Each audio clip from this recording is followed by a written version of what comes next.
If you have a tree in your backyard that you want to cut down and you have an axe, if every day you pick up that axe and you go to that tree and swing 5 times with that axe to hit that tree, put the axe down. The next day you go out, pick up the axe, swing 5 times at the tree and put the axe down again. The next day you go out, pick up the axe and swing 5 more times. You swing 5 times a day at that tree every day. Let me ask you a question. What eventually is going to happen to that tree? That tree is going to fall. If you swing 5 times a day at that tree every day, that tree will fall. Now find your tree. What's your goal in life? What's your purpose? What do you want to accomplish? What do you want to knock down? Find your tree. What is your dream or goal? If you were to do 5 simple things every day in the direction of that dream, mountains of impossible dreams would begin to fall. The secret of your future is hidden in your daily routine. I am absolutely convinced that if you change your routine, you can change your whole life. The habits you have today will shape who you become tomorrow. And you know it's true because the habits that you had in the past shaped who you are today. I would ask you this. If the habits you have shape who you become, do you like the direction your habits are taking you? Every day is another opportunity to get up and invest in yourself, to read, listen, journal, spend time with God. Every day, don't pass up the opportunity.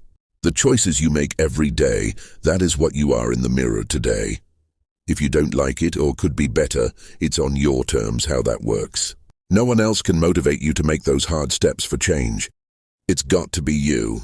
Only you can beat yourself day in and day out, not by beating yourself up, but by trying to measure and grow beyond where you currently are. Growth comes from hitting failure and pushing past it. That's where all the beautiful things in life are found.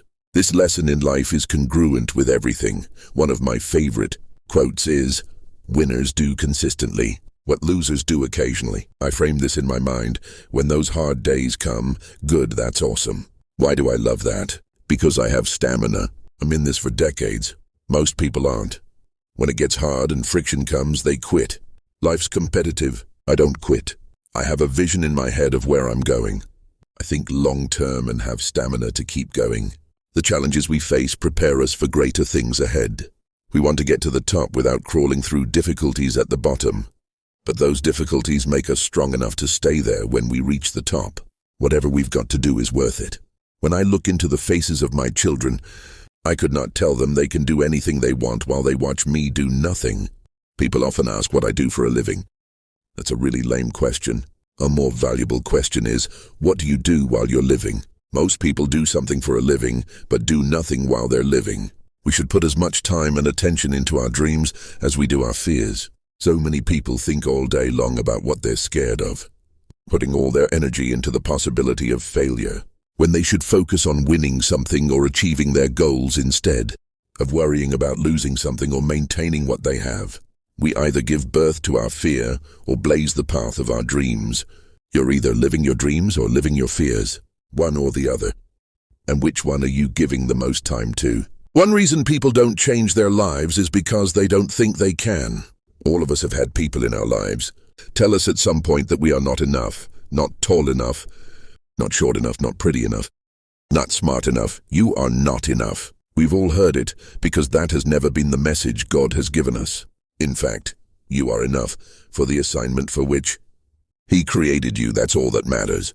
If I could give you a gift, and I can't, it would be the gift to believe in your ability to change your life. Because I know you can. The enemy wants to speak discouragement into your life, telling you you're not enough or don't have what it takes for that dream. But deep inside your heart, I know you hear that same voice telling you you're not enough. What discouragement does is prevent you from laying down the next brick on the wall God has called you to build. If He can get you to not invest in your kids or use your gifts, He can hinder future fruitfulness. Faithfulness requires persistence. As Galatians 6:9 says, "Do not give up doing good, for if you do not give up at the proper time, you will bear fruit." If you're not happy with what you're reaping, change what you're sowing. Where will you be 5 years from now? What's your marriage going to be like? Your kids? Your financial situation? Your leadership? Your life? Small, smart choices plus consistency plus time equals a radical difference. If you're unhappy with what you're reaping, change what you're sowing. Yes, it takes discipline, but the pain of discipline is less than the pain of regret. One of the saddest things is coming to the end of life, wondering what we could have become if we hadn't let those people talk us out of our miracle, or if we had distanced ourselves from friends causing us to compromise. You don't have to wonder. Start right now.